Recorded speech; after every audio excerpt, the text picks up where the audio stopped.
వి gold trusted gold buyers మీరు తాకట్టు పెట్టిన బంగారాన్ని విడిపించి ఈ రోజు ఉన్న మార్కెట్ ధరకు కొనబడును.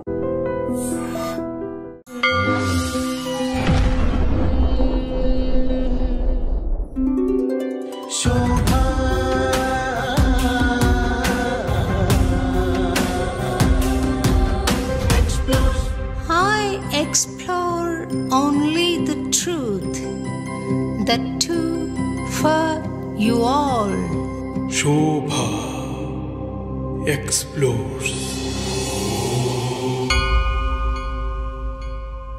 స్వామి, నాకు కల్క్యావతారము లక లక లక లకమంటూ గుర్రం మీద స్వారీ చేస్తూ వస్తున్నట్లు నా భావన ఉంది. అది నిజమేనా స్వామి? నేను కాలజ్ఞానాన్ని 7 సంవత్సరాలు తపో దీక్షతోటి సాధన చేసి సరస్వతీ మాతను ప్రత్యక్షం చేసుకున్నాను. ఆ తల్లి సరస్వతీ మాత ప్రత్యక్షం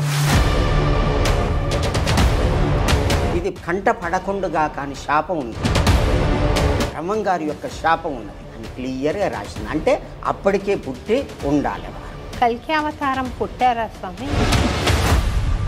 ఇప్పుడు బ్రహ్మరమ్మ గుడి ఉన్నది కదా, ఆ గుడిలో ఈశాన్యమూల నుంచి చిన్న రంధ్రం ఉంది. అమ్మ యొక్క అనంతమైనటువంటి రూపాన్ని మొదటిసారే నేను చూశాను. భయంకరమైన రూపంతో అమ్మ అమ్మ చూడలేను అని చెప్పి భయంకరంగా పారిపోయింది. బిందె కింద నింపి పెడితే బిందె మాయమై పైన ఉండేది. వారు అనుష్ఠానంలో కూర్చుంటే గంటలు అవే గనగన మోగేది. నా కన్నులార చూశాను. పూరి జగన్నాథ స్వామి ఆ విగ్రహాలు మారుస్తారని, అవును, ఆ స్వామి లోపల కృష్ణుడి హృదయం ఉందని ఉన్నది. మీరు చూసారా స్వామి? నేను స్వయంగా దగ్గర కూర్చొని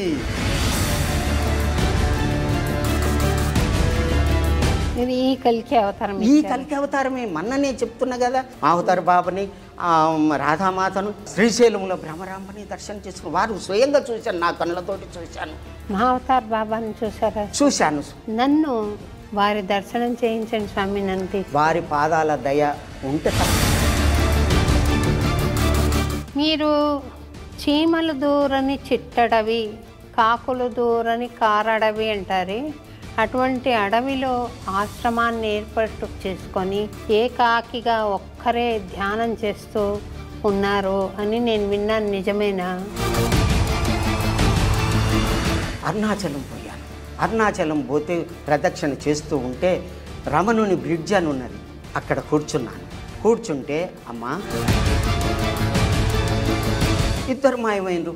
ఒక భిక్షగానికి వేసినట్టయితే ₹1 వేస్తే ₹2, ₹100 వేస్తారు. అంటే ఆ తల్లి ఇచ్చిన డబ్బుతోటి ఒక శివాలయం కట్టాను. అటువంటి మహానుభావులను నేను ఈరోజు ఎదురుగా కూర్చుని మాట్లాడుతున్నాను. ఎంత ఎదిగినా కొద్దీ అంత ఒదిగి ఉండాలని భగవంతుని యొక్క ఆజ్ఞ. అప్పుడే యోగం ఫలిస్తుంది, కలి పారిపోతుంది, సత్యం యుగం నిలుస్తుంది. ఇది తప్పదు తప్పదు, వచ్చేసింది, టైం వచ్చేసింది, ఇది సత్యం. నమస్తే స్వామి. నమస్కారం అమ్మా. స్వామి, నాకు కల్క్యావతారము ఖడ్గం చేపట్టి జడిపిస్తూ లక లక లక లకమంటూ గుర్రం మీద స్వారీ చేస్తూ దుష్టులను శిక్షిస్తూ శిష్టులను కాపాడుతూ వస్తున్నట్టు నాకు ధ్వని వినపడుతుంది స్వామి. అన్నమాచార్యుల వారు శ్రీనందక అవతారం, వెంకటేశ్వర స్వామి ఖడ్గం అవతారం. ఆ ఖడ్గాన్ని కల్కి అవతారమైన వెంకటేశ్వరుడు చేత పట్టుకుని గుర్రం ఎక్కి వస్తున్నట్లు నా భావన ఉంది. అది నిజమేనా స్వామి? అక్షరాల నిజమిదే. ఇదే సమయం. ఎట్లా అంటే నేను కాలజ్ఞానాన్ని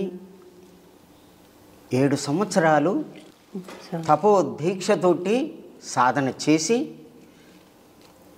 సరస్వతీ మాతను ప్రత్యక్షం చేసుకున్నాను. ఆ తల్లి సరస్వతీ మాత ప్రత్యక్షం అయిన తర్వాతనే దాంట్లో చేయి పెట్టడానికి వీలైంది. లేకపోతే ఇది పాపం కంట పడకుండా కానీ శాపం ఉంది. బ్రహ్మంగారి యొక్క శాపం ఉన్నది. అందులో నా యొక్క పుట్టుక అదంతా కూడా వ్రాశారు 6వ అధ్యాయంలో. 6వ అధ్యాయంలో అవునా స్వామి? రామయోగి అయ్యవారు అంతటా మునుగోటి అగ్రహారములో అంత ఊకొండి రాయములో రామనగరమందు పుట్టి పెరుగుచున్నారు అని క్లియర్గా రాసింది. ఎప్పుడు అంటే 1961లో బ్రహ్మంగారి యొక్క సమాధి కి ముందు భాగంలో సంసారిక గృహం ఉంది. ఆ లోపట ఒక పుట్ట ఉంది. ఆ పుట్ట మీద రెండవ సౌజన్య దొరికింది.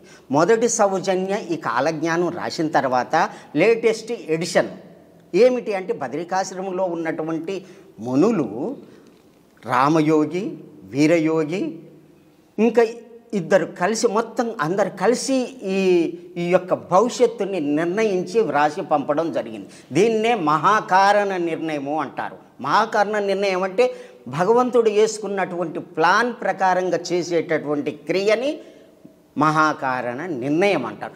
అది చేసింది అక్కడ బదరికాశ్రమంలో చేశాము అని క్లియర్గా వ్రాసింది.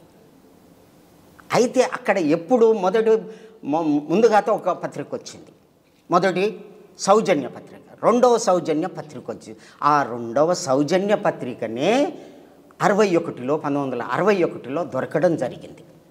ఒక పూజారి రామయ్యకు ఆ పుట్ట మీద దొరకడం జరిగింది. అది తీశారు. తీసి చదివితే ఏమున్నది? రామయోగి అయ్యవారు, నల్గొండ జిల్లా, ఇది మునుగోటి అగ్రహారము అంతట ఊకొండి రాయములో రామనగరము అందు పుట్టి పెరుగుచున్నారు అని క్లియర్గా రాసింది. అంటే అప్పటికే పుట్టి ఉండాలి వారు. ఆ విధంగా రాయడం జరిగింది. ఇది 6వ అధ్యాయంలో ఉన్నది. అటువంటి మహానుభావులను నేను ఈరోజు ఎదురుగా కూర్చుని మాట్లాడుతున్నాను. చాలా సంతోషంగా ఉంది స్వామి. మీ సామాన్య మానవుడిలాగా మీరు ప్రవర్తిస్తున్నారు చూడండి. అది మీ దివ్యత్వాన్ని మరింత అధికం చేస్తుంది స్వామి. ఎంత ఎదిగినా కొద్దీ అంత ఒదిగి ఉండాలని భగవంతుని యొక్క ఆజ్ఞ. అప్పుడే యోగం ఫలిస్తుంది. కానీ నివురు కప్పిన నిప్పులాగా ఉండాలి, కానీ మండుతున్నటువంటి నిప్పులాగా ఉండరాదు. భౌతికంగా చూసేటటువంటి మేడలు, మిద్దెలు అవన్నీ ఉన్నతమైనటువంటివి కావు.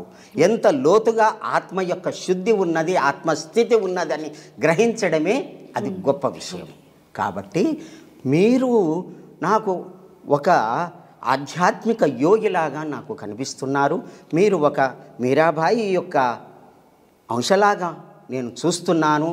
అప్పుడు ఆ తల్లి శ్రీకృష్ణుని ఏ విధంగా ధ్యానం చేసి జ్ఞానం ప్రచారం చేసిందో అదే రూపంతో ఆ పరమాత్ముని యొక్క పాదాల దగ్గర ఒక పువ్వు అయ్యి మీరు పద్మభూషణ అవార్డుని తీసుకొని ఎన్నో కష్టాలు పడి ప్రపంచ దేశాల్లో కచేరీలు చేసి ఎంతో కష్టపడి నాకు కూడా పిల్లలు వద్దు అనేటటువంటి భావనతోటి వీరే మాకు పిల్లలు, వారి పాదాలే మాకు శరణు అనేటటువంటి భావన ఎవరికి వస్తుంది తల్లి?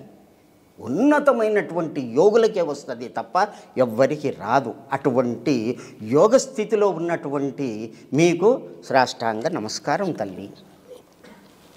నమస్కారం స్వామి. చెప్పండి అమ్మా.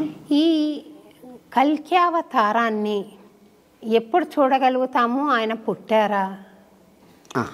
చెప్తాను తల్లి. కలికి భగవానుడు రావటానికి భాగవతములో ఆయన గురించి వ్రాయడం జరిగింది. శంబల గ్రామంలో ప్రారుర్భవతి, ఆయన పుడతాడు.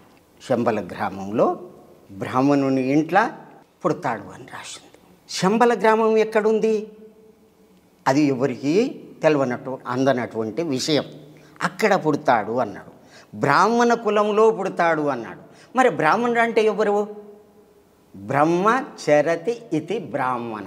ఎవరైతే ధ్యానం చేస్తారో, యోగం చేస్తారో, బ్రహ్మ యొక్క దారిలో, పరబ్రహ్మ దారిలో ఎవరు నడుస్తారో వారే బ్రాహ్మణులు, వారే నిజమైనటువంటి. ఆ నిజమైన స్థితి ఎక్కడ ఉంది అంటే శంబల గ్రామంలో ఉంది. మరి ఇక్కడ భూమి మీద కూడా అదే స్థితి. నిజంగా వాళ్ళు ప్రతిరోజు కూడా అర్చన చేసి చేసి చేసి భగవంతుని యొక్క స్వరూపం అవుతారు వాళ్ళు. కాబట్టి అది బ్రాహ్మణ కులములో. ఇక్కడ కాలజ్ఞానంలో కూడా నిరుపమ ఖడ్గదార నిజ బ్రాహ్మణ జన్మములోని జన్మము సురలును మెచ్చవచ్చెదను సూర్యులు మెచ్చగా రామధర్మజులు. ఇక్కడనేమో రామధర్మజులు ఆయన పేరు, అక్కడనేమో కల్కి భగవానుడు అని చెప్పి భాగవతం చెప్తుంది. ఈ యొక్క కాలజ్ఞానంలో రామధర్మజులు ఎవరి పేరు? కల్కి భగవాన్ పేరు. ఆయనే వీర వసంతరాయలు, వీరభోగ వసంతరాయలని పేర్లు పెట్టుకొని ఆ విధంగా చెప్పడం జరిగింది. అది గుర్తుపట్టడం చాలా కష్టం. అది భగవంతుని యొక్క లీలలు మనం తెలుసుకోలేము. ఆ విధంగా రాయడం జరిగింది. ఆయన ఎట్లా ఉంటాడు? నిరుపమ ఖడ్గధారాన్ని, ఆ ఖడ్గానికి ఉపమానము అనేటటువంటిదే లేదు. నిరుపమ ఖడ్గధార నిజ బ్రాహ్మణ జన్మము, నిజమైనటువంటి బ్రహ్మ యొక్క స్థితి ఉన్నటువంటి ఆ యొక్క బ్రాహ్మణుని యొక్క ఇంటిలో జన్మములోని జన్మమును సూర్యులను మెచ్చగా, దేవతలు మెచ్చేటట్టుగా, సూర్యులు మెచ్చగా వస్తాను అని చెప్పి రాశారు. అయితే వీరికి అంగార వీరనో వాస్తు పార్యగ సువ్యక్తం సురభూజితం.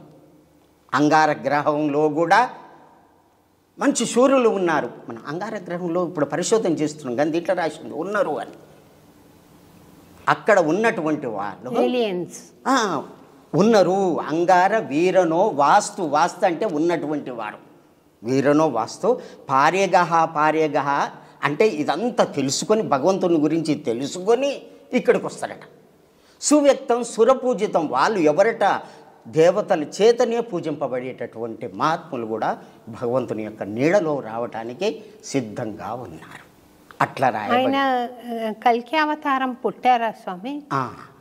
అయితే కలియుగము శ్రీకృష్ణుని యొక్క వైకుంఠం పోయేటటువంటి టైం నుంచి లెక్క పెడితే 1901 వరకు 5000 అవుతుంది. ఈ కాలజ్ఞానం ఏం చెప్తుంది అంటే పంచసహస్రానిపై తెలిసేనిమా అన్నాడు. 5000 తర్వాత, కలియుగం 5000 తర్వాతనే ఇది వర్తిస్తుంది అని క్లియర్గా రాశాడు. 5000 కంటే ముందు భూదేవి, బ్రహ్మదేవుడు, దేవేంద్రుడు, మునులు అందరూ వైకుంఠానికి పోవడం జరిగింది అని 10వ అధ్యాయంలో మొదటి పేజీలో రాయడం జరిగింది. అక్కడికి పోయి ఏం చేశారు అంటే ప్రార్థన చేశారు. స్వామి, ఇప్పటికే చాలా పాపం పెరిగిపోయింది, అసలుకి ధర్మం అనేది 4 పాల ధర్మంలో 1 పాలు ఉండాలి, ఆ 1 పాలు కూడా లేదు, అప్పటికి లేదు. 2000 సంవత్సరాలు మ్లేచ్చుల పాలనే జరిగింది. 3000 వరకే. ఎప్పటి నుంచి? పరీక్షిత్ మహారాజు నుంచి విక్రమార్కుని దగ్గరికి, అంటే 3044 వరకే జరిగింది. అంతకుముందు కూడా అటు ఇటే జరిగింది. తర్వాత 2000 సంవత్సరాలు పూర్తి మ్లేచ్చులు. ఆ విధంగా ధర్మ లోపం రావడం వలన భగవంతుడు రాక తప్పలేదు. అయితే 4,32,000 సంవత్సరాలు కదా అసలుకి వాస్తవానికి. అది జ్యోతిష్య గణన ప్రకారం, అది భారతీయ ఖగోళ శాస్త్రంలో వ్రాయబడినటువంటి లెక్క అది. అయితే ధర్మ సంస్థాపన కొరకు, ధర్మరక్షణ కొరకు ఎప్పుడైతే ధర్మం లోపిస్తుందో భగవంతుడు రావాలి. అభ్యుత్థానం అధర్మస్య తదాత్మానం సృజామ్యం, నేను తప్పనిసరి వస్తాను అధర్మాన్ని నాశనం చేయటానికి. అధర్మం ఏమీ లేవు, 4 పాదాల్లో ఏది లేదు, ఒకటి లేదు. సత్యము లేదు, దయ లేదు, తపస్సు లేదు, దానం లేదు. ఇవే ముఖ్యమైనటువంటి ధర్మాలు, ముఖ్యమైనటువంటి సత్యయుగం యొక్క ధర్మాలు ఇవి. ఇవే కాకుండా ఎన్నో ఉన్నాయి. అవి సూక్ష్మ ధర్మాలని, ఆశ్రమ ధర్మాలని, వర్ణాశ్రమ ధర్మాలని చాలా చెప్పుకోవచ్చు. కానీ ముఖ్యమైనటువంటివి 4. ఈ 4 ఉన్నప్పుడే ధర్మం ఉన్నది అని అర్థం. ఎప్పుడైతే పోతుందో లోపించింది అని అర్థం. ఆ 4 ఎప్పుడు ఉంటాయి? సత్యయుగంలో ఉంటుంది, కృతాయుగంలో ఉంటుంది. ఆ కృతాయుగం ఎప్పుడు వస్తుంది అంటే గురువు, చంద్రుడు, సూర్యుడు, గురువు ఏకరాశిలో, పుష్వీ నక్షత్రంలో, ప్రథమ పాదములో, కర్కాటక రాశిలో చేరినప్పుడే కృతయుగ లక్షణం మారుతుంది. ఎప్పుడు? కలియుగం పోయి కృతయుగం మారుతుంది అన్నాడు. అయితే ఎప్పుడు మారింది అది? 1/8/1943లో మారింది. భాగవత గ్రంథ ఆధారంగా వేదవ్యాసుని యొక్క వ్రాత ప్రకారంగా వచ్చింది. అయితే ఇప్పటికి మరి కలియుగంలో అంతంలో పుడతా అన్నాడు కదా, కలియుగము అంతంలో పుడతా అన్నాడు. ఎవరు? కలికి భగవానుడు. అంటే 43 కంటే ముందు పుట్టాలి కదా. అవును స్వామి. కాబట్టి కలికి అంటే స్త్రీ రూపం. ఎటువంటి స్త్రీ రూపం అంటే ఆ తల్లి ఆదిపరాశక్తి అంత శక్తి కలిగినటువంటి పరమాత్ముడే రావాలి. ఆ యొక్క మహావిష్ణువే ఆ విధంగా రావడం జరిగిందన్నమాట. వారు బ్రహ్మ విష్ణు మహేశ్వరుల యొక్క అవతారము, వారే దత్తాత్రేయులు అని చెప్పి నాతోటి స్వయంగా చెప్పడం జరిగింది మాణికేశ్వరి మాత. వారి మాణికేశ్వరి మాత. అయితే ఈ విధంగా రావడం జరిగింది. ఎప్పుడు 43కు ఇది అంతమవుతుందని దీంట్లో భాగవతంలో చెప్పడం జరిగిందా? దానికంటే ముందే రావాలి కదా. కాబట్టి వారు ఎప్పుడు వచ్చారు? 5/5/1930లో సూర్యలోకం నుంచి సూర్యలోకములో సభ చేసి, నిజానికి వాస్తవానికి సూర్యలోకంలో ఏం లేదు, మండుతున్న గోళము అనుకుంటాం. కాదు, అక్కడ కూడా దేవతా నివాసం ఉన్నది. అక్కడికి వచ్చి ఎవరి ఆజ్ఞ ప్రకారము? శ్రీనివాసుని యొక్క ఆజ్ఞ ప్రకారము వైకుంఠంలోనికి వీళ్ళందరూ పోయిరు కదా, పోయి అడిగిరు కదా. కాబట్టి ముందుగా నా యొక్క అంశాలతోటి పంపిస్తున్నాను అన్నారు. వారు రావడం జరిగింది. ఎట్లా రావడం జరిగింది? సూర్యలోకం నుంచి అప్సరసలు ఆడగా, గంధర్వులు పాడగా, కిన్నెరులు అందరూ కూడా సేవిస్తూ రాగా కాలనేమిని అనేటటువంటి ఒక దివ్య విమానంలో సూర్యలోకం నుంచి వచ్చేను. ఎప్పుడు? 5/5/1930లో ఎక్కడికి వచ్చింది? అహోబిలానికి రావడం జరిగింది. అక్కడి నుంచి తర్వాత భూమి మీద ఏ విధంగా చెయ్యాలి, ప్రక్షాళన ఏ విధంగా చేయాలని ప్లాన్ వేసుకొని ఆ తల్లి గర్భంలో శ్రీముఖ నామ సంవత్సరంలో ప్రవేశించడం అయ్యింది. అంటే 33 శ్రీముఖ, 34 భవనామ సంవత్సరం. వారు పుట్టింది 26/7/1934లో పుట్టడం జరిగింది. ఇదంతా క్లియర్గా ఉన్నది, ఉండడం జరిగిందనమాట. వారు వచ్చింది ఏమిటికి? అన్నం లేదు, నీరు లేదు, నిద్ర లేదు, తపస్సు చేయాలి, దారపోయాలి. ఎక్కడ? మాత. వారే వీరధర్మజులు. సూర్యలోకంలో వారు వీరధర్మజులు. ఈ భూలోకంలో వారి యొక్క పేరు మాణికేశ్వరి మాత తల్లిదండ్రులు పెట్టారు. మరి పురుషుని యొక్క పేరున్నది కదా, ఇక్కడ స్త్రీ పేరు ఉంది కదా, రూపం మాత్రం స్త్రీ అవతారంగా ఉంది కదా. అంటే ఆత్మ స్త్రీ కాదు, పురుషుడు కాదు, శక్తి స్వరూపం, పరమాత్మ రూపము. తల్లి గర్భానికి ప్రవేశించిన తర్వాతనే స్త్రీ పురుష భేదాలు అనేవి వస్తాయి. కాబట్టి ఆ విధంగా రావడం జరిగింది. జరిగిన తర్వాత ఈ భూమి మీదకి వచ్చిన తర్వాత ఎక్కడెక్కడ తన శిష్యులు ఉన్నారో, వారి అనుచరులు ఎక్కడున్నారో వాళ్ళ ఇంటికి పోయి మాయమైపోయి పిలుచుకోవడం జరిగింది. అట్లాగే నా దగ్గర కూడా వచ్చినాం. అట్లాగే ఎంతోమంది దగ్గరికి పోయి వాళ్ళని దగ్గరికి తీసుకొని, రాములు నువ్వు ఈ పని చేసేది ఉన్నది, ఈ పని చెయ్యి అని నాకు ఆ ఆశ్రమంలో సాహిత్య సేవ నాకు ఇవ్వడం జరిగింది. అహింసా పద్ధతి బోధించాలి, భక్తుల్ని మార్చాలి, వాళ్ళ యొక్క అజ్ఞానాన్ని తొలగించాలి. భాగవతం చెప్పడం, కాలజ్ఞానం చెప్పడం, భగవద్గీత శ్లోకాలు చెప్పి చదివి వినిపించడం 30 సంవత్సరాలు ఆ విధంగా చేసి ప్రచారం చేయడం, అహింస ప్రచారం. మళ్ళీ వారు వచ్చినటువంటి వాళ్లకు శక్తిపాతం చేసి వాళ్ళని దివ్యత్వం ఇవ్వడం. అట్లా అమ్మను చూసి శక్తిపాతం కలిగి వాళ్ళకి ఏమీ తెలియదు, వాళ్ళంతా పిచ్చోళ్ళలాగా తిరిగారు. అంత వాళ్ళు యోగులు, ఎంతమంది యోగులు, ఎంతోమందికి అమ్మ అన్నం లేదంటే అన్నం పెట్టించారు. అక్కడ అది ఎటువంటి ప్రాంతం అంటే కర్ణాటక ఆంధ్ర మధ్య భాగంలో కనీసం అక్షర అభ్యాసం కూడా తెలియనటువంటి వాళ్ళు, ఓం నమ శివాయ అనేటటువంటి మంత్రం కూడా అనరానటువంటి వాళ్ళు అక్కడ ఆ ప్రాంతంలో ఉన్నారు. అటువంటి వాళ్లకు బసవేశ్వరుని యొక్క గుడి కట్టించి ఓం నమ శివాయ అని అనిపించి, అంతకుముందు మాంసం తిన్నటువంటి నాలుక లావైతుంది అనరాదు, అటువంటి వాళ్ళకు ఇది తప్పు నాయన అని చెప్పి రోగాలు నొప్పులు అవన్నీ తగ్గించి అన్నం పెట్టి అన్నదానం చేసి వాళ్ళని భక్తులుగా మార్చింది. లక్షల మందిని, కోట్ల మంది విదేశాల నుంచి కూడా వచ్చారు. అమ్మ ఎక్కడంటే అక్కడ కనిపిస్తుంది, ఈడ ఉంటుంది, ఇంకా వేరే దిక్కులో ఉంటుంది, ఎక్కడనైనా తిరుగుతుంది. ఇక్కడ అమ్మ ఇక్కడ ఉండి మాట్లాడితే మా గృహంలో నల్లగొండలో రాములు రా అంటే వచ్చేది. ఈడ ఉండి పిలిస్తే ఆడ నాకు వినబడితే ఈడికొచ్చేది. చూడు, అటువంటి గురువు నాకు ఏడ దొరకాలమ్మా, అటువంటి తల్లి నాకు ఏడ దొరకాలి. అయితే నేను పుట్టినప్పటి నుంచే నాకు యోగ జ్ఞానం ఉన్నది. 4 సంవత్సరాలకి ఆత్మజ్ఞానం దివ్య పురుషులు కలిగించడం జరిగింది.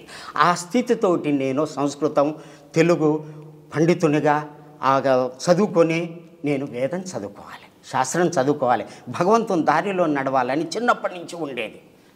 ఆ విధంగా ఇదయ్యి 1966-67లో ముమ్మడివరం పోయి వారిని దర్శించుకొని, నా గురువు నీవైతే స్వీకరించు స్వామి, లేకుంటే నా గురువు ఎవరో నాకు దొరికేటట్టు చేయమని వారిని ప్రార్థించడం వల్ల వారి యొక్క శ్వాసని నా మీద ఊదడం జరిగింది. అదే ఆశీర్వాదం.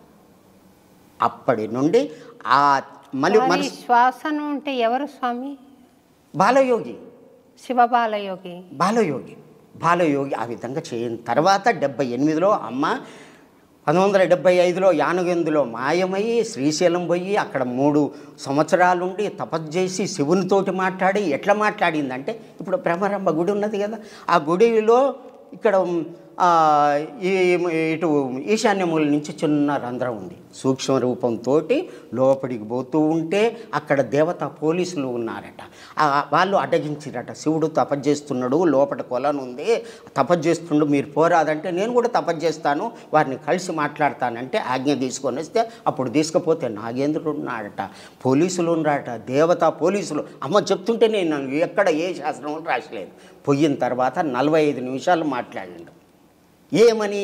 ఈ యొక్క భూమండలాన్ని ఎట్లా ఈ విధంగా చెయ్యాలి, పాపాత్ములు ఏ విధంగా దూరంగా చేయాలి, తల్లి ప్రేమతోటి చెయ్యాలి, చిన్నగా ముద్దలు తినిపిస్తూ పిల్లలకి ఏ విధంగా ప్రేమను అందిస్తూ బోధిస్తారో అట్లా ఆ అమ్మ నేర్పడం జరిగింది. చంపడం కాదు ముఖ్యం, చంపితే గొంతు పోతుంది, ఆత్మ ఎట్లయితుంది, మనసు ఎట్లా మారుతుంది. కాబట్టి ఆ విధంగా ఆ అవతారం రావడం జరిగింది.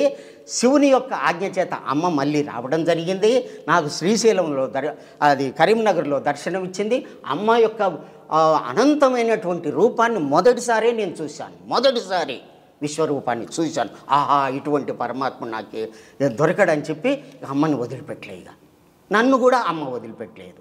తర్వాత ఈ కాలజ్ఞానం ఎట్లా అంటే, నేను పైసలు పంపలేదు, ఏది లేదు, నా ఇంటికి వచ్చింది. అప్పటి నుంచి దాంట్లో కాలజ్ఞానం తీసి, స్వామి నీ దయ ఉంటే నా గురించి ఏముందో చెప్పు స్వామి అని ఇట్లా తీసి ఇట్లా ఎలిపెట్టాను. నువ్వు చూడు, నువ్వు అడిగేది చూడు, నీవు ధర్మాత్మునివి, నేను అనంతుడను, ఇది వ్రాయవలసి ఉన్నది అని అట్లాగే రాసింది. అదేంది మాయ. ఆహా అంటే ఇది వదిలిపెట్టొద్దని 7 సంవత్సరాలు సాధన చేసి ఆ విధంగా చేసి అమ్మ దగ్గరికి పోయి, అమ్మ ఇట్లా ఉందంటే అది నాయన బ్రహ్మంగారి యొక్క శక్తి మొత్తం నింపిండు.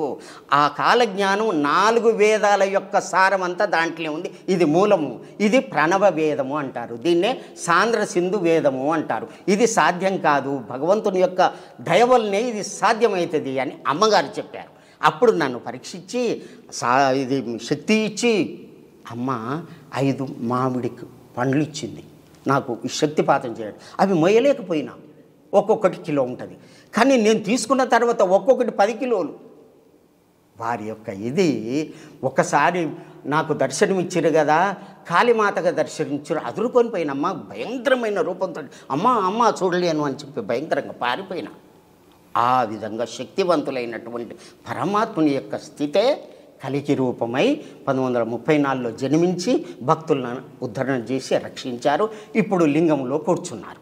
ఎప్పుడు 43లో ముందు ఉండాలి కాబట్టి 43 ముందుకు వచ్చారు. మళ్ళీ తర్వాత ఇప్పుడు 12/8/2026కు మళ్ళీ వస్తుంది. ఏంటిది? అదే ముహూర్తం. ఏది అంటే కృతయుగ, కలియుగం పోయింది, కృతయుగం వచ్చిందని మళ్ళీ వస్తుంది. 2026కు వస్తుంది. అంటే ఇప్పుడు ఎందుకు ఇచ్చిండు? అప్పుడేమో స్త్రీ రూపంలో భగవంతుడు వచ్చిండు, ఆ విధంగా తల్లి ప్రేమను చూపెట్టిండు, భూమి మీద తన ప్రేమను చూపెట్టి ధర్మ సంస్థాపన కొరకు అహింసా పద్ధతిని బోధించు. అమ్మ చిన్న మాటలతోటి ఎట్లా నాయన, అది ఎంత తప్పది. ఒక జీవినికి వస్తే మాంసహ అత్తి మాంసం, మాంసం అనే పదానికి అర్థమైంది మాం, నన్ను, సహా, అది, అతి తింటుంది.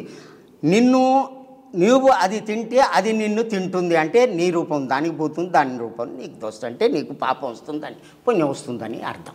శీర్షతే ఇది శరీరం అని ఎందుకంటావు? ఎన్నాళ్ళున్నా కానీ ఈ శరీరం శిథిలం అయ్యేదిరా నాయన అని పెద్దలు పెట్టారు. దహ్యతే ఇది దేయ. అబ్బా ఎంత బాగుంది ఈ దేహం అని చెప్పి సబ్బులు పెడతాం, పౌడర్ పెడతాం, ఎన్నో చేస్తాం. అటువంటి శరీరాన్ని ఎందుకు ప్రేమిస్తావురా? అది ఎన్నాళ్ళున్నా కానీ కట్టెల్లో పడి కాలిపోయేదే. ఆత్మని ప్రేమించు, ఆత్మస్థితిని పొందు అని పెద్దలు పెట్టారు. అదే గ్రహించు నాయన.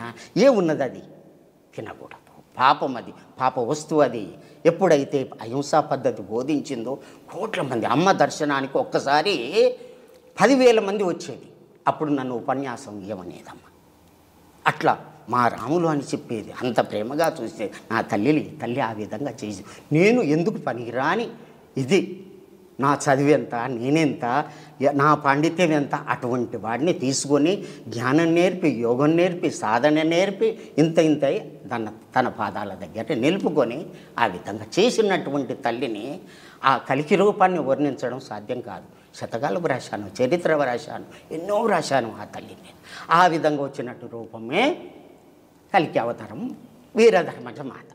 మళ్ళీ ఇప్పుడు వస్తున్నటువంటి ఇది ఎవరు అంటే 2026కు ముందు పుట్టి ఉండాలి. ఇప్పుడు ఏమొస్తుంది?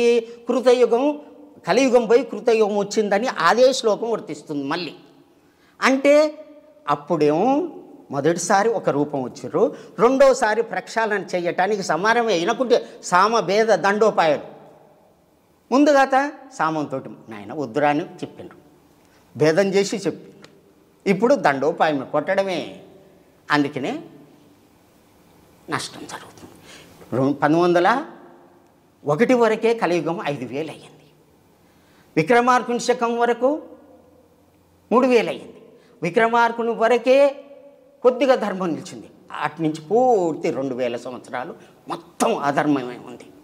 మహమ్మదీయుల పాలన, ఆంగ్లేయుల పాలన అంతా వాడిని వీడు చంపుకోడు, హిందువుల యొక్క ధర్మం అంతా నాశనం. కనీసం యజ్ఞాలు చేయలేదు, జుట్టు పెంచుకొని ఇవ్వలేదు, జిజియా పని అని వేసారు.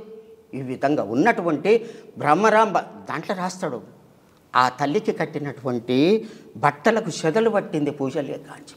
అటువంటి ఇదిలో ఊరూరు తిరిగి ఎక్కడ కడప నవాబు దగ్గరికి పోయి మహిమలు చూపెట్టి ఆయనను శిష్యుని చేసుకుంటాడు. గోల్కొండ నవాబు దగ్గరికి పోయి ఆయనను శిష్యుని చేసుకుంటాడు. నీళ్లు పోసి దీపాలు వెలిగించి ఆయన అమ్మగారు కూడా దీపాలు పెట్టి దీపాలలో నూనె వేయకుండా నీళ్లు పోసి దీపాలు వెలిగించారు.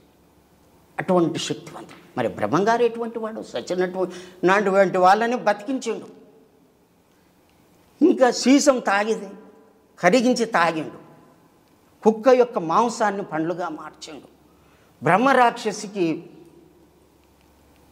శాపం విమోచనం చేసిండు. గ్రామదేవతని పోలేరమ్మ తోటి పిలిస్తే పోలేరి రా అనగానే ఆ తల్లి వచ్చింది. స్వామి ఏం కావాలి? నిప్పు తీసుకురా. అందరూ నిప్పు తీసుకొచ్చి చూపెడుతుంటా గజగజ వనుకుంటా పారిపోయారు. అటువంటి శక్తివంతుడు రాసినటువంటిది ఈ కాలజ్ఞానం.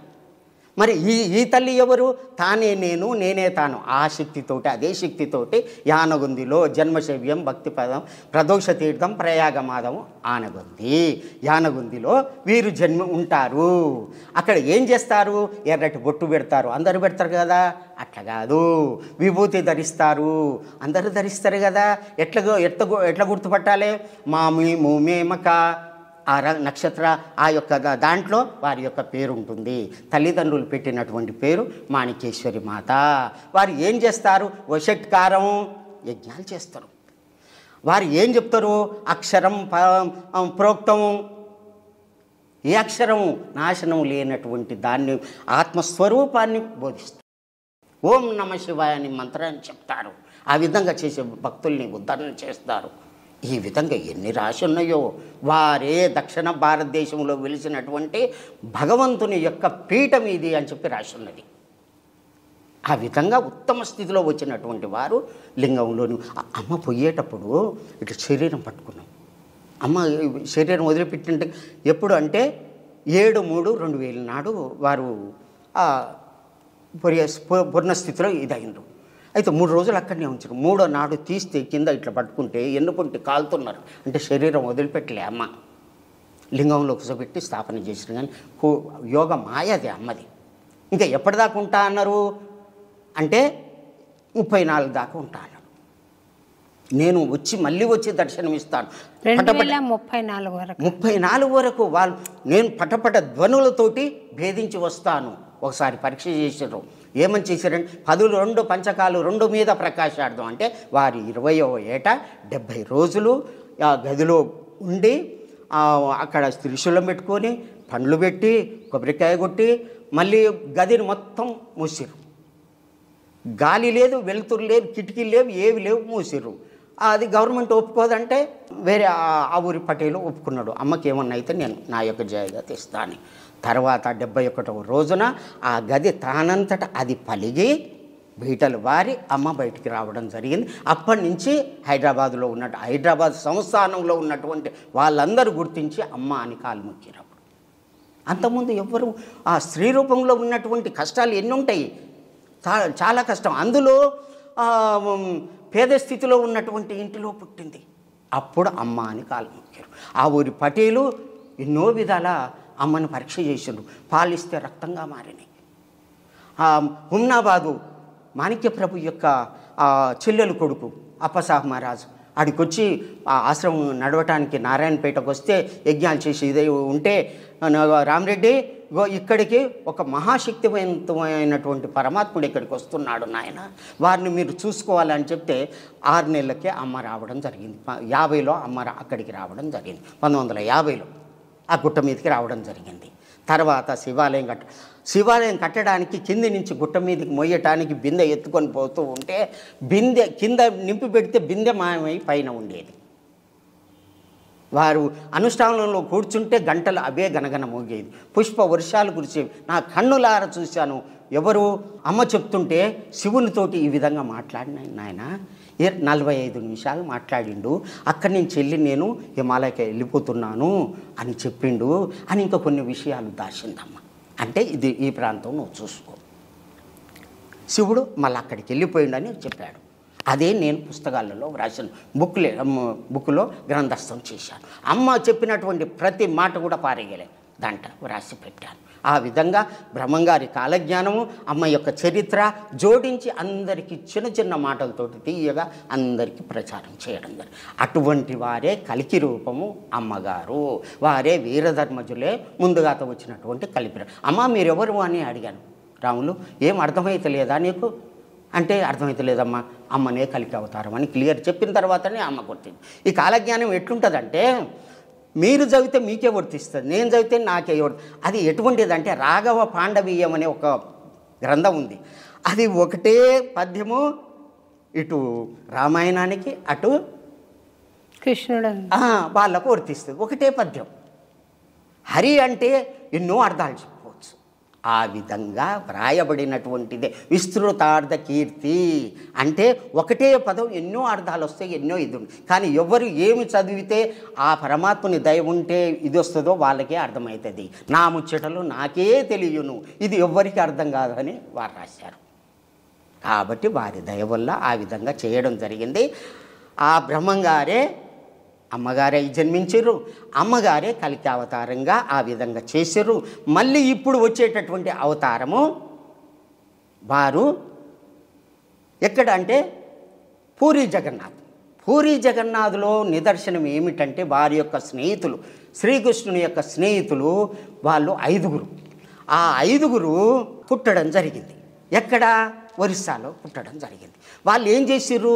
శ్రీకృష్ణుడు పరమాత్ముడు దర్శనమయ్యి, జగన్నాథుడు దర్శనమయ్యి, ఓ నాయన ఈ యొక్క పద్మాల యొక్క మాల ఇస్తున్నాను, ఆ మాల ఎక్కడైతే పడుతుందో అక్కడ కూర్చొని ధ్యానం చేసుకో అని అన్నాడు. అక్కడ కూర్చొని ధ్యానం చేసినాకనే రాబోయేటటువంటి కాలగతులన్నీ తెలిస్తే వ్రాసినటువంటిదే మాలిక. అది ఒరిస్సా భాషలో వ్రాయడం జరిగింది. ఇది ఆ కాలజ్ఞానం ఎంతో ఇదంతా. ఈ మాలిక ఎవరు రాసింది? అచ్యుతానంద రాసింది.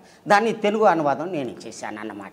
అయితే ఆ విధంగా మరి దాంట్లో ఏమని రాసింది అంటే ఇప్పుడున్నటువంటి రాజు గజపతులు వాళ్ళు రాజు ఆయన దేవునికి బంగారు ఇది పరకతోటి ఊకడం చేయడం అదంతా సేవ చేస్తుంటాడు. ఆయన 4వ హరిసింగ మహారాజుకు అతనికి పుత్ర సంతానం ఉండదు అని రాసి, ఇప్పుడు లేరు, ఆమెకు బిడ్డలే ఉన్నారు కానీ పుత్రుడు లేరు. ఇప్పుడు కరెక్ట్ అయింది. అట్లాగే ఎక్కడి నుంచో వచ్చినటువంటి దాదాపు 9 ఫీట్ల పొడవు ఉన్నది ఒక రాయి, వింతగా ఉన్నది, ఇక్కడ కనిపించే రాయి కానే కాదు, ఏ గ్రహం నుంచి వచ్చిందో అక్కడ పడుతుంది అని రాసి ఉన్నది ఇప్పుడు. అట్లాగే ఇంకొకటి ఏం చెప్పిండంటే, కల్పవృక్షం యొక్క కొమ్మలు ఇరిగిపోతాయి, ఆ కల్పవృక్షం కిందనే కూర్చొని అచ్యుతానందుడు ఈ యొక్క భవిష్యమాలిక వ్రాయడం జరిగింది. ఆ కొమ్మలు ఇరుగుతాయి అన్న, ఇరిగిపోయినాయి. అట్లాగే ఏంది, నా యొక్క రత్నాల మంటపం కాలిపోద్ది అన్నాడు. కాలిపోయింది, దొంగలు పాలైపోయింది, ఇది అయిపోయింది. అది నా ఇప్పుడు పైన ఉన్నటువంటి జెండా కాలిపోతుంది, కాలిపోయింది. అట్లాగే తుఫానుకు వచ్చినటువంటి ఇది తాకిడికి ఆ చక్రం వంగిపోద్దంటే వంగిపోయింది. పూరిలో ఇదంతా జగన్నాథుడు ఆయనే కదా వచ్చింది. ఇప్పుడు ఆయనే స్వయంగా సాక్షాత్తుగా జగన్నాథుడే జన్మకు వచ్చింది. అదే విషయం చెప్తున్నాను. అయితే ఎందుకు ఎట్లా గుర్తుపట్టాలనేది ఇప్పుడు చెప్తున్నాను. ఆ విధంగా రావడం జరిగింది. అయితే అక్కడ గ్రద్దలు కూడా తిరగవు. అది వచ్చి గ్రద్ద వచ్చి ఆ స్తంభం మీద కూర్చోవడం జరిగింది. అంటే అది కూడా జరిగింది. అట్లాగే ప్రసాదము చాలా ఉన్నత స్థితి కలిగినటువంటి వారికి పెద్ద పదవి ఇస్తారు. ఏ పదవి అంటే పూజారి పదవి, ముఖ్య పూజారి పదవి. అక్కడ అంటే ఆయన వయసు ఉంటుంది, ఇది ఉంటుంది, ఎన్నో ఉంటాయి. ఆ యొక్క దాంట్లో ఆ శ్రీకృష్ణుని యొక్క ఆత్మ ఉంటుంది అన్నట్టు. ఎక్కడ పూరి జగన్నాథులో ఆ చెక్క పెట్టి. అవును స్వామి, నేను పూరి జగన్నాథ స్వామి ప్రతి ఏటాను ఏదో ఒక కాల పరిమితిలో ఆ విగ్రహాలు మారుస్తారని, అవును, ఆ స్వామి లోపల కృష్ణుడి హృదయం ఉందని ఉన్నది విన్నాను స్వామి. నిజమే, అదే చెప్తున్నాను. అయితే ఆ హృదయం అది మార్చేటప్పుడు ఆ పూజారి ఎంతో నియమాలు కలిగి ధర్మాత్ముడై ఉండి పెద్ద వయసు నియమాలు ఉన్నాయి అవన్నీ. అప్పుడు ఆ లైట్లన్నీ బంద్ చేస్తారు, ఒక తాడు కడతారు, ఆ తాడు నుంచి లోపలికి పోయి ఆ స్వామివారి దగ్గర తీసి అవి జరిపి వేరే కొత్తవి పెడతారు. ఆయనకు స్నానం చేపిస్తే అది ఏ జ్వరమాని పెడితే 120 డిగ్రీలు చూపెడుతుంది. మరి అది ఎక్కడి నుంచి వస్తుంది? అంత వేడి ఆడి నుంచి వస్తుంది స్నానం చేయించిన తర్వాత. ఆ విధంగా జరుగుతుంది. ఆ పూజారి ఏం చేస్తాడంటే నివేదన ఇచ్చేటప్పుడు ప్రసాదం ఆడబెడితే ఆ పూజారికి ఆ పరమాత్ముడు కనిపించాలి, అప్పుడే అక్కడ ఉన్నట్టు లెక్క అని చెప్పడం జరిగింది. అట్లా కనిపించిండు. కానీ 2005 తర్వాత కనిపించలే. అంటే ఎప్పుడైతే నేను కనిపించనో నేను జన్మకు పోయినట్టు గుర్తు అని దాంట్లో రాయడం జరిగింది.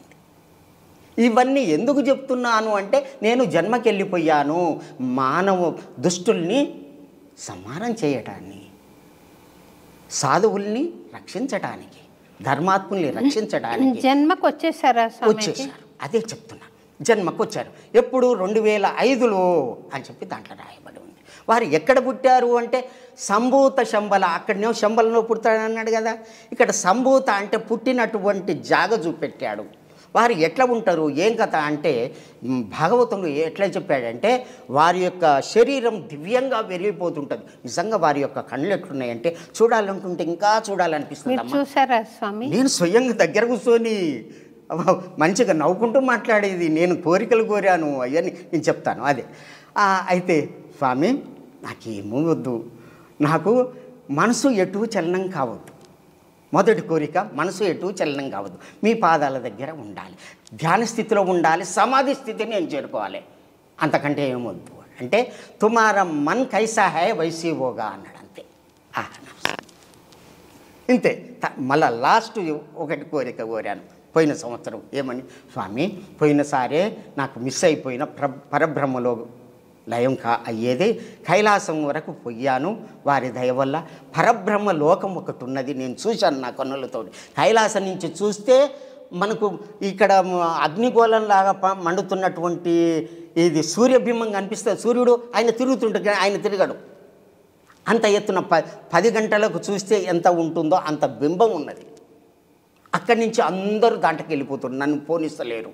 అప్పుడు ఇంకా టైం కాలేదు ఏమో అని వారిని ప్రార్థన చేస్తే కాదు అని చెప్పి అక్కడ ఒక కాలజ్ఞాన పాతర ఉన్నది. ఎక్కడ? కైలాసంలో. దాని నుంచి ఒక పుస్తకం ఇచ్చాడు. దాని మీద ఏమని ఉందంటే భూపీఠము అని పేరున్నది. అది నా చేతికి ఇచ్చారు. ఎందుకో నాకు అర్థం కాలేదు.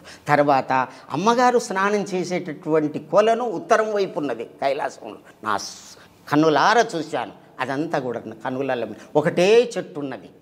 ఆ కొలను ఆ తల్లి ఆ పరిమళమైనటువంటి చాలా పరిమళమైనటువంటి నీరది. ఇంతవరకు నాకు జ్ఞాపకం ఉన్నది. కాబట్టి తండ్రి ఈసారి నాకు చివరి దశ కావాలి అని ఆశీర్వదించాను. తదాస్తు. ఇది నేను కోరుకున్నటువంటి, ఇప్పుడు ఈ కల్కి భగవాన్ కోరుకున్నటువంటిది. ఇక ఒకనాడు ఏమేమి జరిగిందంటే, నూడిల్స్ అంటే చాలా ఇష్టం అని చెప్పాను కదా.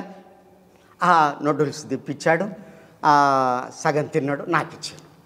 నేను తిన్నాను. నాకు ఆకలి అయితే లేదు.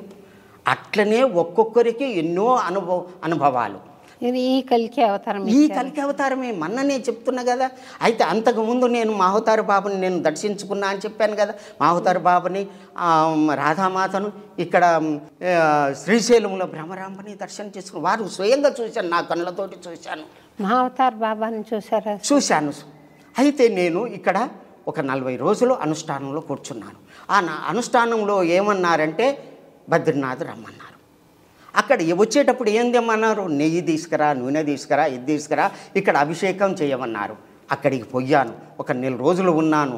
అక్కడనే ఎదురుగా స్వామివారి యొక్క ఆదిశేషుడు ఉన్నటువంటి ఆ కొలనున్నది. శేషనాగు అంటారు. దాని మీద ఆయన చుట్టుకొని పడుకున్నటువంటి ఒకటి పెద్ద రాతి గుండు ఉంది. ఆ రాతి గుండుకు నిజంగా కళ్ళున్నాయి. అది రాతి రూపంలో ఉన్నాడు. ఆ ఎదురుగా కొలనుంది. ఆ కొలంలో స్నానం చెయ్యనియరు, విషపూరితమని చెయ్యనియరు. ఆ స్వామి మీద నెయ్యి పోసి, నూనె పోసి, అభిషేకం చేసి, ఆయన పూజారి అంటనే ఉండు, బోత్ పానీయారా అని చెప్పాను. చాలా వర్షం వస్తుంది, వద్దు అన్నా సరే చేసిన, స్వామివారు చెప్పారు కదా అని చెప్పి చేసిన. ఇదంతా అయిపోయిన తర్వాత ఆ నుంచి వెళ్ళి మాహుతారు బాబా దర్శనానికి అని చెప్పి మనోగ్రామానికి పోవడం జరిగింది. అక్కడే ఈ వేదవ్యాసుడు పురాణాలు రాయడం జరిగింది. ఆ గుహ ముందుకు పోతూ ఉంటే ముందుగా అతనే SBI అని చెప్పి బోర్డు ఒకటి ఉంది. దాని దాటంగానే ఆ 7 శిష్యులు మాహుతారు బాబా నిలబడ్డారు. నాకు తెలియదు, వాళ్ళు ఎవరో తెలియదు. మాది తమిళనాడు అని. నిజంగా తమిళనాడులో ఎట్లుంటారో అట్లనే నల్లగా ఉన్నారు వాళ్ళు. నన్ను చూసి నవ్వుతున్నారు. ఏమని, ఇంకా ఎన్నాళ్ళు తిరుగుతావు ఈ యొక్క దీంట్లో ఏమున్నది అని నవ్వుతున్నారు. నాకు అర్థం కాలేదు. మళ్ళీ కొద్ది దూరం గుహ దగ్గరికి పోతూ ఉంటే అక్కడ ఒక స్థలం ఉంది. ఈడ ఉన్న వాళ్ళే ఆడ ఉండడం ఏంది, వేరే దారి లేదు కదా. మాహుతారు బాబా ఒక్కడే. బాబా మీరేనా మాహుతారు బాబా అని అడిగాను. నవ్వాడు. తర్వాత నమస్కారం చేసి పాడాలకు నమస్కారం. ఒక చిన్న అనుభవం నేను మీతో పంచుకోవచ్చా స్వామి? ఇది 1998లో స్వామి. అప్పటి ఆంధ్రప్రదేశ్ ప్రభుత్వం మాకు ఈ భూమిని కేటాయించింది. తొలిసారిగా గురు పూర్ణిమ బయట చేసామన్నమాట. అంతవరకు క్లాస్ రూమ్లోనే చేసేవాళ్ళము, స్టూడెంట్స్ నేను కూర్చుని. తొలిసారిగా పెద్ద ఎత్తున బయట చేశాం. చేస్తున్నప్పుడు నేను ప్రోగ్రాంకి ముందర మాకు ఇట్లాగా గౌరవనీయులు మన ప్రియతమ ముఖ్యమంత్రి శ్రీ నారా చంద్రబాబు నాయుడు గారు అన్నమాచార్య భావనా వాహినికి కొంత భూమిని కేటాయించారు. ఈ శుభవార్తను నేను సభాముఖంగా పంచుకుంటున్నాను. వారికి సభాముఖంగా అన్నమాచార్య భావనా వాహిని తరఫున కృతజ్ఞతలు తెలియజేస్తున్నాను అని చెప్పి ఇంకా కార్యక్రమంలో పడిపోయాను. పాడుతూ ఉంటే కొంత భాగం అయిన తర్వాత ఒక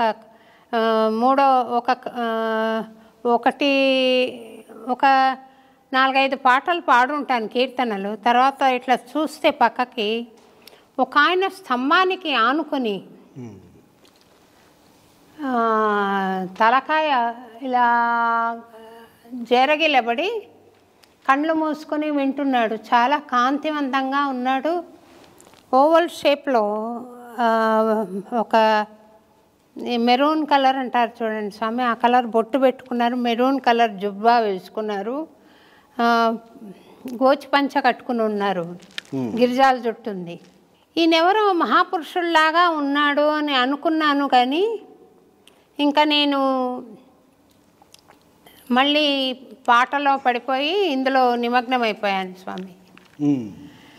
కార్యక్రమం అంతా అయిపోయాక ఆయన దగ్గరగా వచ్చి నెత్తి మీద చేయి పెట్టి కళ్ళు మూసుకున్నారు. ఒక 30 సెకండ్స్ మూసుకుని, నీకు నువ్వు అనుకుంటున్న ప్రాజెక్టు 4 ఏళ్లలో కంప్లీట్ అవుతుంది, 5 ఏళ్ళు అని చెప్పారు, 5 ఏళ్లలో కంప్లీట్ అవుతుంది.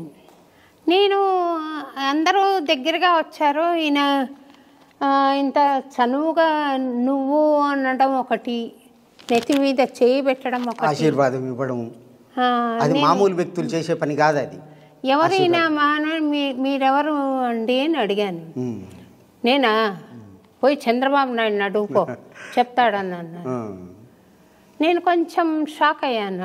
అయ్యబ్బా ఎట్లా మాట్లాడతారని సరే నమస్కారం పెట్టేసి ఇంకా అందరూ ప్రోగ్రాం బాగుందని దగ్గరకు వస్తారు కదా, వాళ్ళు నా అటెన్షన్ డైవర్ట్ చేసేసారు స్వామి.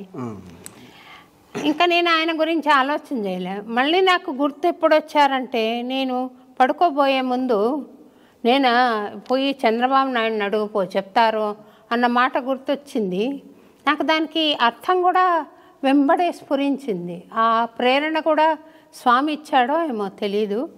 అయితే ఏమని అనిపించిందంటే, ఆ చంద్రబాబు నాయుడు గారికి ప్రేరణని ఇచ్చింది ఎవరు అనుకుంటున్నావు? వారే. ఆయన ఇస్తారా నీకు? నేను ఇచ్చాను ఆయనకు ప్రేరణ అని చెప్పినట్టు అనిపించి, ఎప్పుడు తెల్లారుతుందా అని కాచుకొని తెల్లారగానే మా రమణాన్ని పిలిచి, ఇక్కడ ఇట్లాంటి మనిషి జుబ్బా వేసుకొని గోచి పంచ కట్టుకొని ఇట్లా ఓవల్ షేప్లో బొట్టు పెట్టుకుని గిరిజాల జుట్టు ఉన్న మనిషి ఎవరైనా ఉన్నారేమో కనుక్కుని రా. నా దగ్గర నేర్చుకుంటున్న వాళ్ళందరూ ఆ లొకాలిటీలోనే చుట్టుపక్కల ఉన్నారు స్వామి. అప్పుడు వాళ్ళని అడిగి రాపో అని పంపించాను. వాడు కాలనీలో అంతా విచారించుకొని వచ్చి, అట్లాంటి మనిషి ఎక్కడా లేరని అంటున్నారమ్మా అని చెప్పాను. సరే అని నేను మళ్ళీ షికాగోలో ప్రోగ్రాం పాడుతున్నప్పుడు హ్యాండ్ ఇన్ హ్యాండ్ అని ఒక ఆర్గనైజేషన్ ఉంది. అది హరిహరానంద స్వామి వారి శిష్యులు నడుపుతున్నారు. వాళ్ళకి బెనిఫిట్ ప్రోగ్రాం పాడాను. పిల్లలకు, హ్యాండిక్యాప్డ్ పిల్లలకి సహాయార్థం ఒక ప్రోగ్రాం పాడాను. అప్పుడు వాళ్ళు అంతా అయిపోయిన తర్వాత దుర్గా అని సెక్రటరీ ఉన్నారు, ఆమె నన్ను వాళ్ళ ఇంటికి భోజనాన్ని తీసుకెళ్ళింది. బేస్మెంట్లో వెళ్ళి చూస్తే మన మహావతార్ బాబాజీ, లాహిరి మహాశయ, యుక్తేశ్వరగిరి, హరిహరానంద లహరి, పరమహంస యోగానంద మహారాజ్, ఈ మహానుభావులందరి చిత్రపటాలు ఉన్నాయి. నాకు చాలా సంతోషం అయిపోయింది. దివ్యంగా ఉంది స్వామి. ఆ యొక్క ఆశ్రమం పూరిలో ఉంది. 100 ఎకరాల ఆశ్రమం హరిహరానంద. యుక్తేశ్వరి కూడా అక్కడనే సమాధి అయింది. యుక్తేశ్వరగిరి, అవును. నేను అడిగాను ఆ దుర్గా గారికి అనుభవం చెప్పాను.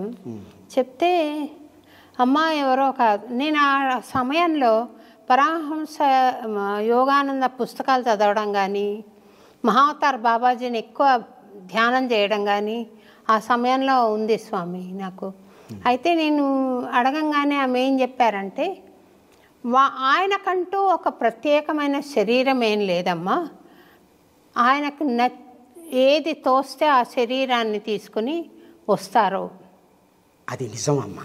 ఎందుకు అంటే మహావతార్ బాబా చాలా దయగల వ్యక్తి. ఎన్నో కష్టాల పడి యోగస్థితికి వచ్చాడు.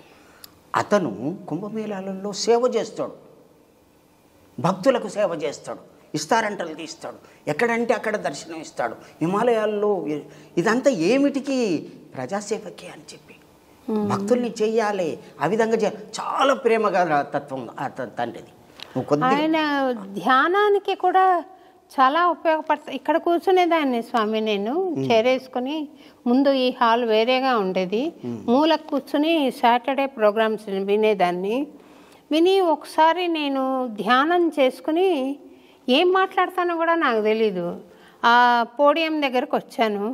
వాడల వాడల వెంట వాడేవో నీడ నుండి చీరలమ్మే నేత బేహారి అని స్వామిని నేత బేహారితో పోలుస్తూ అన్నమయ్య పాడిన పాట ఒకళ్ళు పాడారు. ఆ పాటకు అర్థం చెప్దామనుకుని మాట్లాడడం మొదలు పెడితే నాకు ఆశ్చర్యం అవుతుంది స్వామి. నాకు ఈ పాయింట్స్ తెలియవే, నేను ఎట్లా మాట్లాడాను, నేను ముందర ఆలోచన చేయలేదే, ఎలా వస్తున్నాయి పాయింట్లు, ఇంత చక్కగా అంత పొందిగ్గా నేను భాష గురించి తడుముకోలేదు, పాయింట్లు కొత్త వచ్చాయి, కరెక్ట్గా చెప్పి నేను ఆ ధ్యానంలో స్వామిని మొదట అనుకుని ధ్యానంలోకి వెళ్ళిపోయాను. అదే కారణము స్వామి ఆశీర్వాదంతో వచ్చింది, ఇది నా గొప్ప కాదు అని ఇది ఆ రోజు నాకు తెలిసింది స్వామి. నాకు అది గుప్పు గుప్పు అనేటటువంటి శబ్దాలు వినబడ్డాయి అని అన్నారు కదా, అది నిజం. బ్రహ్మంగారు చెప్పిండు, చెప్పలేదంటనకపోయేరు నరులార గురుని చెరిమృక్కితే బ్రతకనే చేరు. చెప్పలేదంటనకపోయేరు తప్పదిదిగో గురువు వాక్యము తప్పు త్రోవల బోవు వారిని చప్పరించుక మింగు శక్తులు. చెప్పలేదంటనక చప్పరించుకుంటారు. ఇప్పుడు కాలం వచ్చేసింది, అందరూ భూభాగాల్ని పంచుకున్నారు. సూర్యుడు ఈ భాగము, చంద్రుడు ఈ భాగము, దుర్గాదేవి ఈ భాగము, ఆదిశేషుడు ఈ భాగము, కర్ణాటక కాళీపంపు, ఇట్లని కాలజ్ఞానములు రాశారు. ఈ విధంగా పంచుకొని దుష్ట సంహారం చేస్తున్నారు. ఆ టైంలో ఏమొస్తుందట, గుప్పు గుప్పని గుర్రపడుగులు ఏర్పడునని అప్పుడే చెప్పిండు బ్రహ్మంగారు. మీరు విన్నది, మీరు అన్నది సత్యం, సత్యం అది అన్నమాట. ఆ పరమాత్మ యొక్క నీడలో ఉన్నారు. స్వామి కల్కి అవతారాన్ని గురించి పాడిన కీర్తనలు చాలా ఉన్నాయి స్వామి అన్నమాచార్యుల వారు. చెప్పండి. వెంకటేశ్వర స్వామి గురించి పాడుతూ చివరిలో దశావతారాల్లో కల్కి అవతారంగా వెంకటేశ్వర స్వామిని సంభావిస్తూ పాడిన కీర్తనలు ఉన్నాయి. ఒక జానపద కీర్తనలు నాకు ఇప్పుడు పాడే స్థితిలో లేను స్వామి, అయినా నేను ఊరికే మత్సుక్కి కొంక కలికి అయి కొసరి కూడే నన్ను వెంకటేశుడు చూడవే సిన్నేక. కొంక కలికి అయి కొసరి కూడే నన్ను వెంకటేశుడు చూడవే సిన్నేక. సిరుత నవ్వులవాడు సిన్నేక. ఇట్లా కలికి అవతారాన్ని ఒక పెద్దక్క చిన్నక్కకు చెప్తుందనమాట. కొంకక అంటే భయపడక, కలికి అవతారంగా నా దగ్గరికి వచ్చాడు చూడవే, వాడికి భయం లేదు అని చెప్తోంది అనమాట చిన్నక్కకు. సిన్నెక అని జానపద గీతం. అట్లా నిర్భయంగా ఉన్నాడు అని చెప్పడం అన్నమాచార్యుల వారి ఉద్దేశంగా కనిపిస్తుంది. నిర్భయంగా చాలా ఆత్మవిశ్వాసంతో ఉన్నా కానీ చిరునవ్వులు చిందిస్తున్నాడు అని చెప్తున్నాడు స్వామి. ఎవరిని? కల్కి అవతారాన్ని. ఆ కల్కి అవతారము ఆల్రెడీ పుట్టిందంటే నాకు చాలా సంతోషంగా ఉంది స్వామి. ఆయన విస్తృతంగా సంచరిస్తున్నప్పుడు తప్పకుండా అన్నమయ్యపురం దయచేయాలి అని మీరు ఆశీర్వదించండి స్వామి. ఆ పరమాత్మని పాదాల దయ వల్ల ఇక్కడ సభ పెట్టి దక్షిణ భారతదేశానికి వచ్చేది ఉన్నది. మరి మీ యొక్క ఇదితోటి వారికి అన్నం పెడతారు, ఏమో భోజనం చేస్తారు. అది పరమాత్మని దయ తల్లి. మీ యొక్క యోగస్థితి, మీ యొక్క ఇది భక్తి విశ్వాసము ఇదే ముఖ్యం. భక్తునికి భక్తి విశ్వాసం చాలా ముఖ్యం. అది లేకుంటే భక్తి లేదు. ఆ విశ్వాసమే భగవంతుడు వచ్చాడు అనేటటువంటి విశ్వాసమే ఇక్కడికి వారిని తీసుకురావడం జరుగుతుంది తల్లి. ఇది సత్యం, సత్యం నా సంశయ. ఇది మాత్రం సత్యం అమ్మ. ఇంకొక కోరిక కోరచ్చా స్వామి? చెప్పండి అమ్మ. నన్ను మీరు కల్కి జన్మించారన్నారు కదా, వారి దర్శనం చేయించండి స్వామి. నన్ను తీసి వారి పాదాల దయ ఉంటే తప్పనిసరి దర్శనం. చాలా ప్రేమ స్వరూపం. కళ్ళు ఎట్లా ఉంటాయండి, ఇంతకుముందు చెప్పాను కదా, చూస్తుంటే ఆనందంగా ఉంటాయి, చూడాలనిపిస్తుంది. రమంతే యోగినాహ ఇతి రామ అంటారు. ఆ రాముణ్ణి కూడా మగవాళ్ళే, ఆహా ఎంత అందంగా ఉన్నావు రామ అని చెప్పి విశ్వామిత్రుడు దగ్గరికి తీసుకునేదట. పుంసాం మోహన రూపాయ. అది అందుకనే ఆ విశ్వామిత్రుడే సత్యభామగా ఆజ్ఞలిస్తూ ఉండటానికి పుట్టింది అని చెప్పి పెద్దలు చెప్తుంటారు.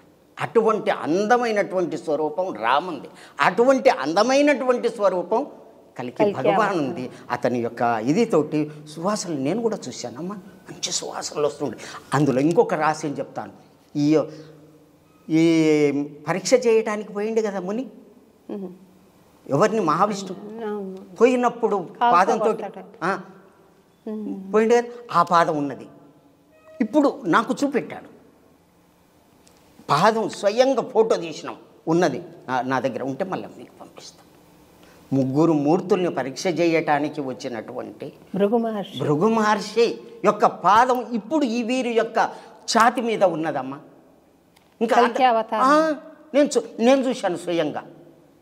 ఇక ఆ యజ్ఞం చేస్తున్నారు, చేస్తుంటే రాములు నమస్కారం చేసుకో. తండ్రి ఎంత ప్రేమ గల తండ్రి, ఇగో ఈడంగా ఆదిశేషుడు వస్తాడు చూద్దాం, నువ్వు భయపడకు అంటే ఆడంగా పోయినా. ఆదిశేషుడు ఆయనకు మరిగా ఎటు పోయిండో కానీ నాకైతే కనపడలేదు. నేను సంతోషంగా పోయి ఆయన పక్కకు కూర్చున్నాను. అంటే కల్కి అవతారం ఇక్కడికి రావాలి స్వామి, ఎందుకంటే ఆయన ఇక్కడ గుడిలో వెలిసాడు కదా వెంకటేశ్వర స్వామి అన్నమయ్యతో కూడా. అది నాకు అజెండాలో లేదు స్వామి, ఇదే నా గుడి, నేను ఇక్కడ పాడేదే పూజ, నేను నేర్పేదే పూజగా అనుకున్నాను. కానీ నాకు స్వప్నంలో స్వామి కనపడి, ఒక విచిత్రమైన స్వప్నంలో నేను ఇక్కడ నిలబడతాను, అన్నమయ్యని ఇక్కడ నిలబెట్టు అని చెప్పడంతో, ఆ నిలబడిన వాడు కూడా అలా చెప్తున్నప్పుడు నేను చూస్తే జీన్స్ ప్యాంటు టీషర్ట్ వేసుకుని ఉన్నాడు స్వామి. నాకు ఆశ్చర్యం కలిగింది. మరుసటి రోజు ఇక్కడ ఆగమశాస్త్ర పండితుడు శ్రీనివాసాచార్యులు అని ఉన్నారు ద్వారకా తిరుమలలో. ఆయనకు నేను కాల్ చేసి, స్వామి నాకు ఇట్లా స్వప్నం వచ్చింది అని అంటే, నిద్ర లేచినప్పటి నుండి నువ్వు వెంకటేశ్వర అన్నమయ్య అంటుంటే స్వప్నం రాకేమవుతుందమ్మా, ఎక్కువ పట్టించుకోవద్దు వాటిని అన్నారు. అదే యోగ స్థితి, యోగ స్థితిలో దర్శనమిస్తారు పరమాత్ముడు. నాకు నిరుత్సాహమైంది కొంచెము. ఒక రకంగా ఆనందపడ్డాను, ఎందుకంటే ఇది నడపడానికే చాలా డబ్బు కావాల్సి వచ్చి కష్టపడుతున్నాను కదా, ఇంకా గుడి ఒకటి కడితే దానికి ఎంత వనరులు కావాలి అని అనుకున్నాను. స్వామి చెప్పారు కదా అని గమ్మనైపోయాను. ఒకరోజు తాళి మళ్ళీ వచ్చింది అదేలాంటి స్వప్నం. మొదలంతా వేరుగా ఉంది, చివర నేను ఇక్కడ నిలబడతాను, అన్నమయ్యని ఇక్కడ నిలబెట్టు అన్నది. నేనేం చేశాను, మళ్ళీ కాల్ చేశాను ఆయనకి. నీకు చెప్పాను కదమ్మా, అట్లా అదే భావనలో ఉన్నప్పుడు స్వప్నాలు వస్తాయి, దాని గురించి ఎందుకు నువ్వు ఎక్కువ పరితాపం చెందుతున్నావు, వదిలేయండి. ఇంకా సరే, నాకు ఆ తర్వాత 7-8 సార్లు వచ్చిన, 5-6 సార్లు వచ్చి ఉంటుంది. అయినా నేను మాట్లాడలేదు స్వామి, ఎందుకంటే కోప్పడతారేమో, మళ్ళీ చెప్పాను కదా మళ్ళీ ఎందుకు చేస్తావు అని అంటారేమో అని నేను గమ్మనైపోయాను. కాకపోతే నాకు అత్యాశ్చర్యకరంగా 2 నెలల తర్వాత ఆయనే నాకు ఫోన్ చేసి, అమ్మా నీకు కల రావడం సామాన్యమైన విషయం కాదు, స్వామి ఆ గుడి కట్టించుకోవాలనుకుంటున్నాడు, అది మీ చేత జరిగేది ఉన్నది కాబట్టి వారి యొక్క ఆశీర్వాదం అని. తర్వాత చాలా విచిత్రంగా ఆ గుడి నిర్మాణం జరగడం కానీ, చాలా ఇబ్బందులకు లోనైనా ఇది స్వామి మహిమ వల్ల జరుగుతోంది అని అనుభూతి అయితే నాకుంది స్వామి. అక్కడ సాక్షాత్తు వెంకటేశ్వర స్వామి కొండ దిగి వచ్చి నిలబడ్డాడు అన్నమాచార్య సమేతంగా అని నేను పరిపూర్ణంగా విశ్వసిస్తున్నాను స్వామి. కల్కి అవతారం అక్కడ వచ్చింది కాబట్టి, ఇప్పుడు ఆయన జన్మ తీసుకున్నారు కాబట్టి మానవాకారంలో తప్పకుండా రావాలి అని అందరం కోరుకుందాం. ఆ పరమాత్ముని కోరుకుందాం, భక్తులమై వారి పాద సేవలో మనం కోరుకుందాం తల్లి. ఇక్కడనే సభలు ఏర్పాటు చేసి మరి ధర్మ సంస్థాపన చేసేటప్పుడు ఆకాశంలో విహరించేటటువంటి ఉంది, సూర్యుడిలో దర్శనమిస్తాడని చెప్పి కాలజ్ఞానంలో రాసి ఉంది. అదంతా జరిగేది ఉన్నది. శరీరం నుంచి వచ్చేటటువంటి గంధం గాలిలో కలిసి పుట్టేటటువంటి అందరూ కూడా సాత్విక గుణంతో పుడతారట. ఆ విధంగా జరిగేటటువంటి ఉన్నది ఆ సాక్షాత్తు పరమాత్ముని యొక్క లీలలు మనం చెప్పలేము. వారి యొక్క దయ వలన పాపం ప్రక్షాళన అయ్యి సత్యయుగం వచ్చి సత్యయుగ ధర్మం నిలుస్తుంది. ఇది సత్యయుగం అని ఎట్లా గుర్తుపట్టాలి అంటే, సత్యం పలికే వాళ్ళు ఇప్పుడున్నారు, కొందరు పలకకున్నా కానీ వాళ్ళు ప్రక్షాళనమవుతారు. తర్వాత ప్రేమ చూపేటటువంటి వాళ్ళు ఉన్నారు, దయాగుణం ఉన్నారు. ప్రతి ఆవుకు అన్నిటిని కూడా ప్రేమ చూపెడుతాను. గోహత్య ఎప్పుడైతే అవుతుందో అది ఎక్కువగా పాపం పెరిగినట్టు అర్థమని చెప్పడం జరిగింది. అవుతుంది, అది పోతుంది. తర్వాత తపస్సు, ప్రతి ఒక్కరు కూడా తపస్సు చేస్తున్నారు. ఎక్కడ ఉత్తరప్రదేశ్లో అందరూ తపస్సు, వేలు కోట్లు తపస్సు చేస్తున్నారు. హిమాలయాల్లో తపస్సు చేస్తున్నారు. అందరికి కూడా తపస్సు చేయాలి, ధ్యానం చేయాలి, యోగం చేయాలి అని ఈ స్థితి ఎక్కడి నుంచి వస్తుంది? సత్యయుగ లక్షణం ఇది. ఇదే గుర్తు. ఇంకా సత్యం పలుకుట, ప్రేమతత్వంతో ఉండుట, దయాగుణం కలిగి ఉండుట, నాలుగోది దానగుణం. అందరు దాతలై దానం చేస్తున్నారు. ఈ 4 గుణాలే సత్యయుగం యొక్క లక్షణాలు. ఇవే సనాతన ధర్మాలు కూడా. ఇవే సనాతుడైన పరమాత్ముడు, సనాతన ధర్మాలు ఈ 4.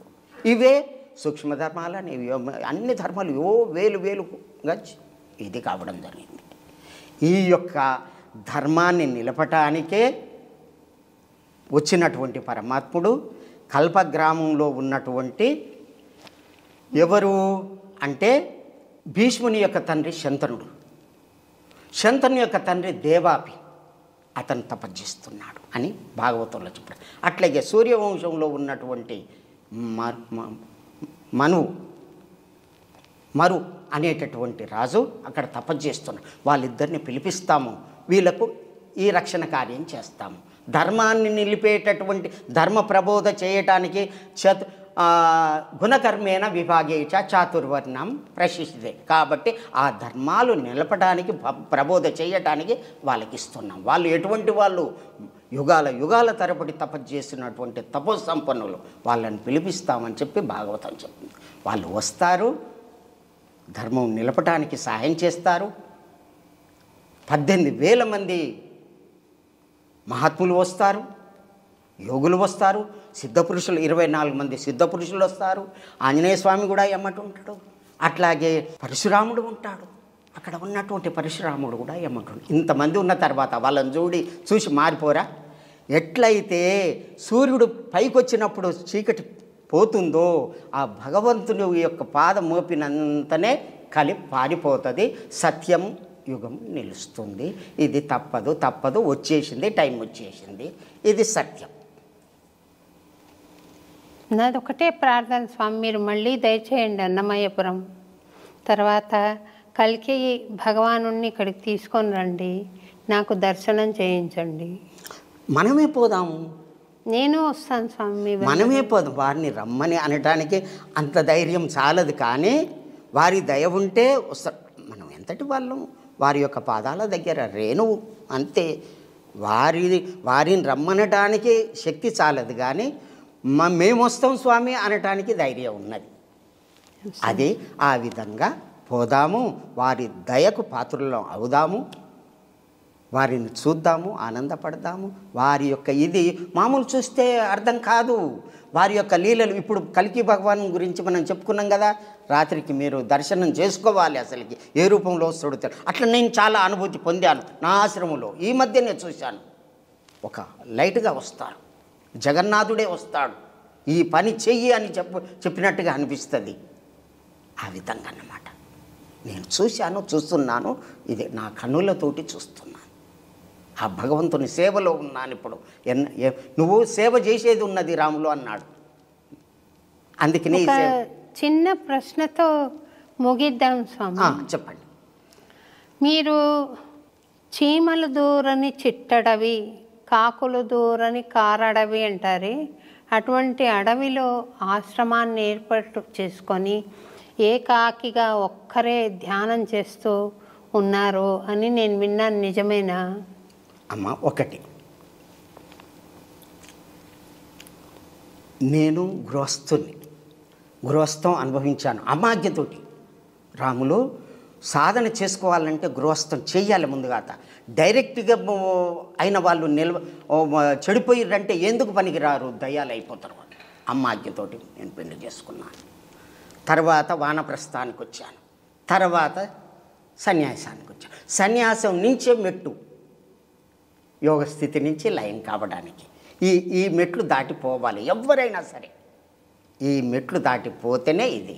అందులో నాకు వచ్చిన భావన ఏంటంటే, మా అమ్మగారు చెప్పినటువంటి ఇది ఇట్లా చేసుకో, సాధన చేసుకో, ఏ విధంగా చేయని అమ్మ చూపెట్టారు. సూర్యునికి ఎట్లా నమస్కారం చేయాలి, ఎట్లా ధ్యానం చేయాలి, ఎట్లా మనసు నిలబెట్టాలి, ఏ విధంగా కూర్చోవాలి, ఏ విధంగా కూర్చుంటే లయమైపోతుంది మనసు, లయమైనప్పుడు ఏం జరుగుద్ది, ఇట్లా ఎన్నో విషయాలు చెప్పారు. ఆ విధంగా సాధన చెయ్యటానికి ఒక ధ్యాన మందిరం అండర్ గ్రౌండ్ కట్టుకొని 2 రూములు వేసుకొని ఆ విధంగా సాధన చేసుకుంటూ ఒక శివాలయం కట్టుకున్నాను. ఇంకా శివుడిని నిలబెట్టలేదు. ఎక్కడ అంటే అరుణాచలం పోయాను. అరుణాచలం పోతే ప్రదక్షిణ చేస్తూ ఉంటే రమణుని బ్రిడ్జ్ అని ఉన్నది, అక్కడ కూర్చున్నాను. కూర్చుంటే అమ్మ శివాలయం కట్టాలని ఉన్నది, నేను పేదవాడిని, ఏడ ఉంది, డబ్బులు లేవు తల్లి అని అనుకున్నా. ఇట్లా కళ్ళు మూడ్చుకున్నా. ఒక అమ్మ వచ్చి ఈడ నిలబడ్డది, ఒక బాబు వచ్చి ఇక్కడ కూర్చున్నాడు. అక్కడ 2000 రూపాయలు పెట్టిర్రు. ఇద్దరు మాయమైనరు. ఒక భిక్షగానికి వేసినట్టు అయితే ₹1 వేస్తారు, ₹2 ₹100 వేస్తారు. 2000 ఎందుకు పెడతారు అంటే ఆ తల్లి ఇచ్చిన డబ్బుతోటి ఆ యొక్క ఇదితోటి నాకు ఒక శివాలయం కట్టాను. పేద స్థితిలోనే శివాలయం కట్టాను.